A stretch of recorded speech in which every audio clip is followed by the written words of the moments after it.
Hello guys, welcome. So SSR के guys कुछ drawbacks थे एंड कुछ ये ड्रॉबैक्स थे उसके। You have to fetch everything before you can show anything. So अगर कुछ भी आपको एक पेज पे दिखाना है तो सारा कुछ आपको डेटा फेच करना पड़ेगा, देन ही आप उसको दिखा सकते हो। You have to load everything before you can hydrate anything. सारा कुछ लोड करना पड़ेगा तभी वो वहां पे हाइड्रेशन स्टार्ट होगा उसका। ठीक है। You can not interact with anything before hydration. Before hydration आप इंटरेक्ट भी नहीं कर सकते अपने एप्लीकेशन के साथ। सो ये कुछ मेन ड्रॉबैक्स थे एसएसआर के केस में। ठीक है। Okay. Because of this problem react team develop new improved SSR architecture. ठीक है। तो ये सारे जो प्रॉब्लम्स आ रहे हैं, ठीक है, पहले हमने सीएसआर देखा, देन एसएसआर में देखा हमने, एसएसआर में भी कुछ प्रॉब्लम्स आए। सो अब रिएक्ट टीम ने क्या किया, एक नया आर्किटेक्चर बनाया। क्या आर्किटेक्चर बनाया उसको देखते हैं। Suspense SSR architecture. ठीक है। क्या नाम है? Suspense SSR architecture. ये नया आर्किटेक्चर रिएक्ट टीम ने डेवलप किया एक तरह से। ठीक है, देखते हैं इसको। In suspense SSR architecture React team introduce a new component called suspense. अब रिएक्ट टीम ने यहां पे क्या किया, एक नया कंपोनेंट इंट्रोड्यूस कर दिया जिसका नाम है सस्पेंस। ठीक है। आप इसको यूज कर सकते हो। अब ये एक तरह से नया कंपोनेंट है। अगर आप इसको यूज करते हो, देखते हैं कि इसका क्या, हमें अगर हम इसको यूज करते थे क्या फायदा होता है। ठीक है, तो आगे चलते हैं। With suspense it unlock to major feature. अगर आप सस्पेंस को यूज करते हो तो दो मेजर फीचर आपके यहां पे अनलॉक होते हैं। क्या दो मेजर फीचर है वो देखते हैं। HTML streaming on the server, selective hydration on the client. दोनों को हम लोग समझते हैं। ठीक है। तो पहले हम लोग जब एसएसआर पढ़ा था हमने, तो कैसे यहाँ पे चीजें हमारे पास आ रही थी एंड जब हम किसी सर्वर को हिट कर रहे थे तो ठीक है, तो देखते हैं उसको। सो हमने यहाँ पे रिक्वेस्ट करी, क्लाइंट किसी सर्वर को रिक्वेस्ट करी, फॉर एग्जाम्पल की google.com को, एंड ऐसे मान लेते हैं कि वो रेक में बना हुआ है, तो किस तरह से वो प्रोसेस करेगा चीजों को। HTML यहाँ पे जनरेट करेगा। ठीक है। देन यहाँ पे full HTML with JavaScript reference आएगा यहाँ पे क्लाइंट के पास। देन जावास्क्रिप्ट का रेफरेंस जो आया है उसका यहाँ पे रिक्वेस्ट जाएगा कि हाँ वो जावास्क्रिप्ट डाउनलोड करनी है। देन जावास्क्रिप्ट यहाँ पे डाउनलोड होके आ जाएगा। देन यहाँ पे हाइड्रेशन होगा। देन यहाँ पे इंटरेक्टिव यूआई बनेगा। बिफोर दैट इंटरेक्ट यूजर नहीं कर सकता यहाँ पे। ठीक है। सो ये पहले हम लोग एसएसआर में करते थे इसको, करेक्ट। एंड अगर कुछ इस तरह से मेरा कंपोनेंट है, हेडर है, बैनर है, मेन कंटेनर है एंड फुटर है, तो वो कुछ फॉर एग्जाम्पल की इस तरह से रेंडर होके मुझे इस तरह से दिख जाएगा। ठीक है। अब मान लो कि मेन कंटेनर के अंदर मेरे पास बहुत सारे डेटा है। ठीक है। बहुत सारे डेटा है, एपीआई कॉल्स है, एंड मैं इसको मेन कंटेनर को अगर सस्पेंस के अंदर रैप कर दूंगा, फॉर एग्जाम्पल की सस्पेंस के अंदर कुछ इस तरह से रैप कर दूंगा, तो क्या होगा, जब तक ये जो और पार्ट है, फॉर एग्जाम्पल की हेडर, बैनर, फुटर, ये सारे स्ट्रीम होके सर्वर से आ जाएंगे। ठीक है। एंड ये मेन कंटेनर जब रेडी हो जाएगा सर्वर पे तो ऑटोमेटिकली वहां पे सर्वर से स्ट्रीम होके आ जाएगा। ठीक है। तो यही होता है HTML streaming on the server. ठीक है। तो ये ऑटोमेटिकली वहां से स्ट्रीम होके सर्वर से आ जाएगा हमारे पास। ठीक है, जब अगर आप सस्पेंस का यूज करते हो तो। ठीक है। तो इसीलिए ये पहला था कि HTML streaming on the server. ठीक है। तो अगर आप इसको यूज करते हो तो फॉर एग्जाम्पल की अगर मेन सेक्शन मेरा टाइम ले रहा है, जैसे कि देख सकते हो यहाँ पे ये सारा डेटा आ चुका हमारे पास फुटर का, तो ये ऑटोमेटिकली आके यहाँ पे दिख जाएगा। एंड ये पार्ट अगर टाइम ले रहा है तो यहाँ पे लोडिंग तब तक के लिए दिखा दो। एंड जैसे यहाँ पे लोडिंग मैंने पास कर दिया, एंड जब डेटा वहां पे पूरा रेंडर हो जाएगा, जब हमारा कंटेंट वहां पे रेडी हो जाएगा, देन स्ट्रीम होके ऑटोमेटिकली आपको यहाँ पे दिख जाएगा। ठीक है, कुछ इस तरह से। ठीक है। ओके।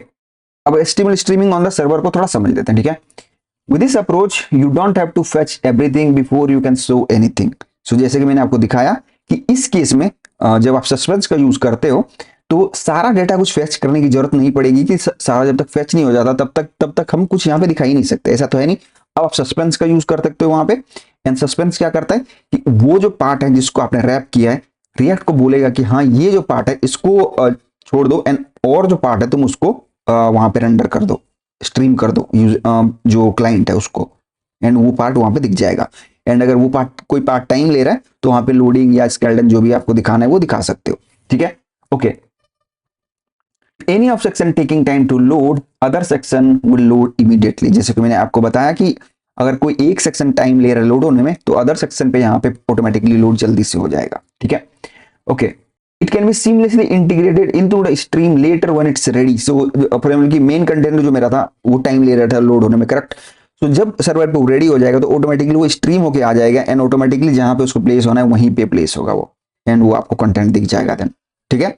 ओके, सो अब हमारे पास यहाँ पे एक और प्रॉब्लम आता है, we have another problem here. We know HTML will download faster, so HTML यहाँ पे फास्टर डाउनलोड होगा ऐसा हम जानते हैं, ठीक है। But until it's load all JavaScript for the main section, जो मेन कंटेनर था, जब तक उसका पूरा डाउनलोड नहीं हो जाता JavaScript का कोड, बल्कि अगर ऐसा मानते हैं जो मेन कंटेनर था उसके अंदर हमारे पास बहुत सारे प्रोडक्ट थे, 100 प्रोडक्ट थे, 200 प्रोडक्ट थे, तो जो कोड होगा उसका थोड़ा हैवी होगा, करेक्ट। तो जब तक उसका पूरा मेन सेक्शन का जावास्क्रिप्ट डाउनलोड नहीं हो जाता, वहां पे हाइड्रेट स्टार्ट नहीं होगा, हाइड्रेशन उसका स्टार्ट ही नहीं होगा, ठीक है। तो वही एक यहाँ पे प्रॉब्लम बता रहा है इसको, ठीक है। और कुछ समझते हैं उसको। If user have a big chunk of code, जैसे कि मैंने बताया आपको, the user will have to wait interact with that page. So जब उस पेज का फॉर एग्जांपल की जो उस सेक्शन का जो कोड है वो बड़ा है, तो जब तक वो पूरा आ नहीं जाता एंड यूजर को वहां पे वेट करना पड़ेगा उसका उस पेज सेक्शन को लोड होने के लिए, ठीक है। या तो वहां पे लोडिंग दिखता रहेगा या जो आपने यहाँ पे स्केलेटन लगा रखा है वो दिखता रहेगा, ठीक है। ओके, अब जो ये प्रॉब्लम थी हमारा, ठीक है, ये वाला जो प्रॉब्लम था, इसके लिए हम लोग क्या कर सकते हैं, कोड स्प्लिटिंग का यूज कर सकते हैं। With this it will tell your bundler this part of code aren't urgent, split them into separate script. So पूरा जो आपका एप्लीकेशन है उसका जो जावास्क्रिप्ट का कोड है, ठीक है, वो अलग हो जाएगा, एंड जो मेन कंटेनर का कोड है क्योंकि वो टाइम लेगा लोड होने में, तो उसका पार्ट कोड जो है वहां से अलग हो जाएगा, उसके जावास्क्रिप्ट के साथ में नहीं जाएगा। तो अगर उसके साथ नहीं जाएगा तो ऑटोमेटिकली जो और पार्ट है आपका वो जल्दी से रेंडर हो जाएगा आपके ब्राउजर में, correct. Okay, if you use react.lazy for code splitting, it will separate your main section code from the core JavaScript bundle. अगर आप react.lazy का यूज करते हो, ठीक है, तो क्या होगा कि जो आपका जो जावास्क्रिप्ट का कोर बंडल है ना, जो जावास्क्रिप्ट वहां पे फाइल जो रेफरेंस के साथ आता है, उसके अंदर जिसको भी आपने react.lazy के साथ रखा है कंपोनेंट को, उसका कोड उसके अंदर नहीं जाएगा, ठीक है, वो सेपरेट स्क्रिप्ट्स के साथ जाएगा, ठीक है। Okay, this means if the main section takes time to load, browser can download the React and most of your app code independently. So इसका मतलब क्या हुआ कि जब आपने किसी भी कंपोनेंट को react.lazy के अंदर रख दिया है, ठीक है, तो अब क्या होगा कि जो और पार्ट का कंपोनेंट है जिसको आपने react.lazy के अंदर नहीं रखा है एंड वो टाइम नहीं ले रहा है लोड होने में, तो ऑटोमेटिकली वो जितना सारा कोड है वो आपके ब्राउजर में आ जाएगा एंड रेंडर भी हो जाएगा। एंड अगर कोई पार्ट टाइम ले रहा है लोड होने में, तो सर्वर उसको जब तक रेंडर नहीं कर देता है, वो जब रेंडर हो जाएगा सर्वर पे, देन आपको वो ऑटोमेटिकली स्ट्रीम होके आ जाएगा यहाँ पे, ठीक है, ठीक है। तो ये कोड स्प्लिटिंग आप उस केस में यूज कर सकते हैं, ठीक है। Okay, selective hydration on the client, तो ये देख लेते हैं। When you wrap your main section with a suspense component, it is not just enable streaming but also tell React to hydrate other part of the page before everything ready. So selective hydration ने guys पढ़ा था भाई, ठीक है। selective hydration जब आप suspense का use करते हो कंपोनेंट का, तो selective hydration भी वहां पे होता है। तो selective hydration यहाँ पे क्या होता है कि हाइड्रेशन यहाँ पे क्या होता है, जो कि हमने समझा था गाइस, कि जब पूरा का पूरा आपका कोड यहाँ पे डाउनलोड हो जाता है, देन आपका हाइड्रेशन वहां पे स्टार्ट होता है एंड देन ही आप उसके साथ इंटरेक्ट कर सकते हो अपने एप्लीकेशन के साथ। अब सेलेक्टिव हाइड्रेशन यहाँ पे क्या होता है कि फॉर एग्जांपल कि जो मेरा मेन कंटेनर था वो टाइम ले रहा था लोड होने में, ऐसे एग्जांपल से हम लोग समझ रहे हैं कि मेन कंटेनर जो था मेरा वो टाइम ले रहा है लोड होने में, एंड अब अगर वो टाइम ले रहा है लोड होने में, तो ऐसा नहीं होना चाहिए कि पूरा हम एप्लीकेशन के साथ इंटरेक्ट ही ना कर सके। तो इसीलिए ये सेलेक्टिव हाइड्रेशन यहाँ पे हो रहा है कि जो मेन कंटेनर है अगर वो टाइम ले रहा है लोड होने में, तो अदर जो पार्ट है हमारा, हेडर है, फुटर है और जो सेक्शंस है, वो वहां पे हाइड्रेट हो जाए, ठीक है, वो वहां पे हाइड्रेट हो जाएगा अगर आप सस्पेंस का यूज करो कंपोनेंट का, ठीक है। अब जैसे मेन कंटेनर का कोड वहां पे रेडी हो गया एंड वो आएगा, तो उसका हाइड्रेशन अलग से होगा एंड देन उसके साथ भी आप इंटरेक्ट कर सकते हो। इट मींस कि सेलेक्टिव हाइड्रेशन अब हो रहा है यहाँ पे, ऐसा नहीं कि सिंगल पास में यहाँ पे हाइड्रेशन हो रहा है, अब यहाँ पे सेलेक्टिव हाइड्रेशन हो रहा है। इस पार्ट को हमें अलग से हाइड्रेट करना है, सस्पेंस के अंदर रैप कर दो, अदर पार्ट का जो कोड होगा वो अलग से हाइड्रेट होगा एंड इस पार्ट का जो कोड है वो अलग से हाइड्रेट होगा। तो इसी को बोलते हैं हम लोग यहाँ पे सेलेक्टिव हाइड्रेशन, ठीक है। Okay, this is called selective hydration, जो कि मैंने आपको बताया।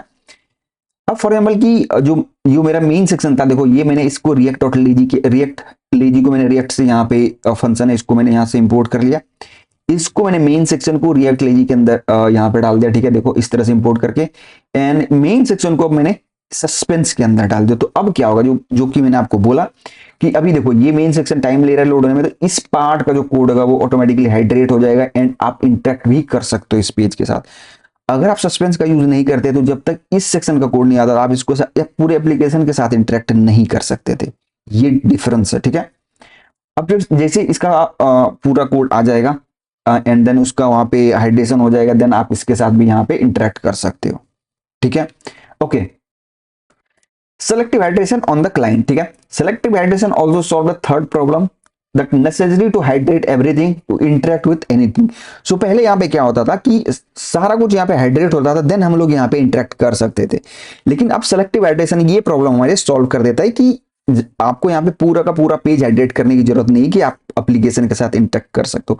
अगर कोई पेज टाइम, कोई पार्ट पेज का टाइम ले रहा है लोड होने में, तो अदर पार्ट वहां पे हाइड्रेट हो जाएगा एंड आप उसके साथ इंटरेक्ट कर सकते हो। तो ये प्रॉब्लम सॉल्व कर देता है उसको, ठीक है।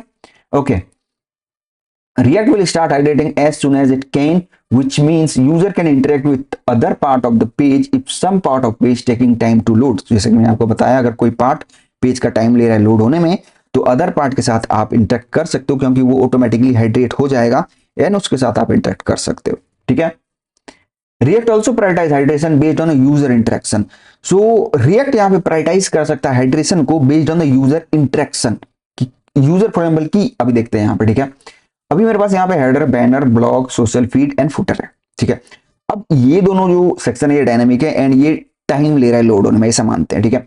सो फॉर एग्जाम्पल की अब फर्स्ट में इसको हाइड्रेट करना स्टार्ट करेगा देन इसको करेगा, ऐसा मानते हैं हम लोग, ठीक है। अब यूजर चाहता है कि मुझे ये वाला पेज जल्दी क्लिक हो जाएगा। फॉर एग्जाम्पल की यूजर ने इस पे क्लिक कर दिया, फॉर एग्जाम्पल की यूजर ने क्या किया, सोशल फीड पे क्लिक कर दिया। तो अब अगर इसको हाइड्रेट कर रहा है रिएक्ट, तो अब इसको छोड़ के इसको हाइड्रेट करना स्टार्ट कर देगा एंड ये इंटरेक्टिव बन जाएगा उसके जल्दी से, ठीक है। क्योंकि अब जो रिएक्ट है ऑटोमेटिकली प्रायोरिटाइज कर रहा है based on the user interaction कि यूजर क्या चाह रहा है देखना।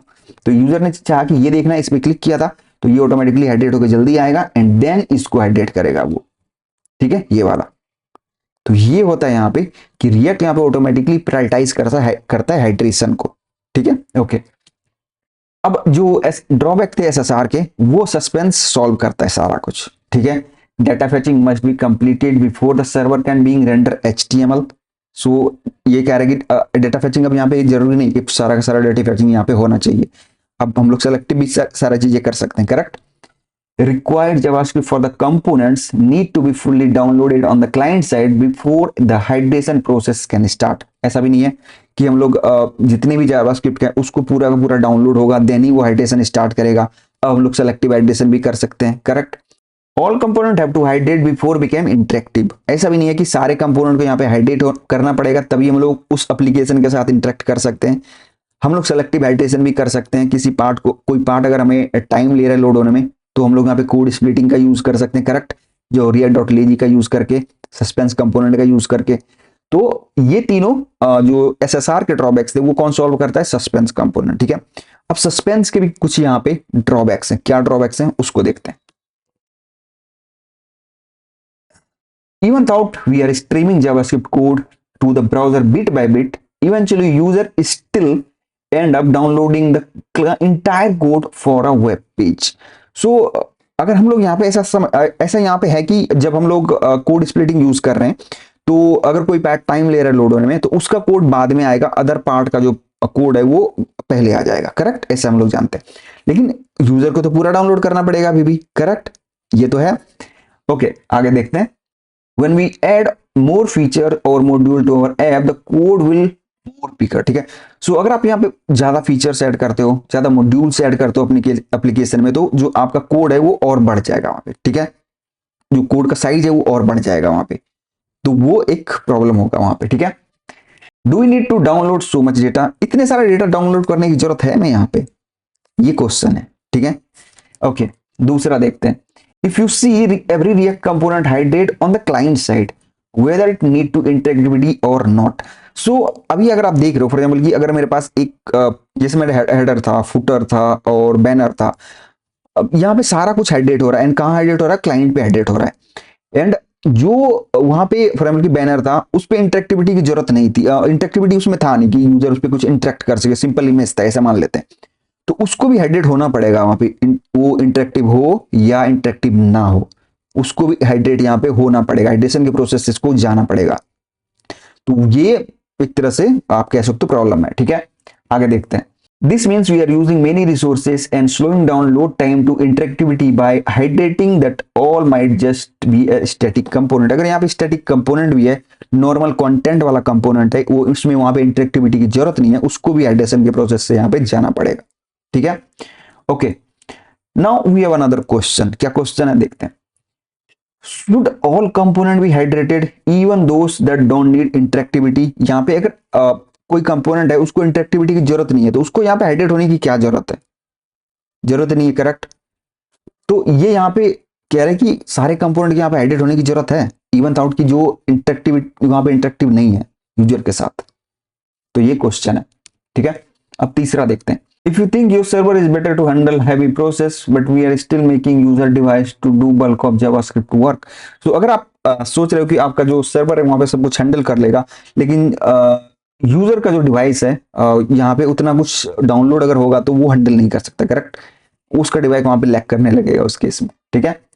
Okay, this is slowing thing down if user devices are not powerful. अगर यूजर का डिवाइस पावरफुल नहीं है तो यहाँ पे आपका जो प्रोसेस है उसका प्रोसेस है वो स्लो हो जाएगा वहां पे. ठीक है.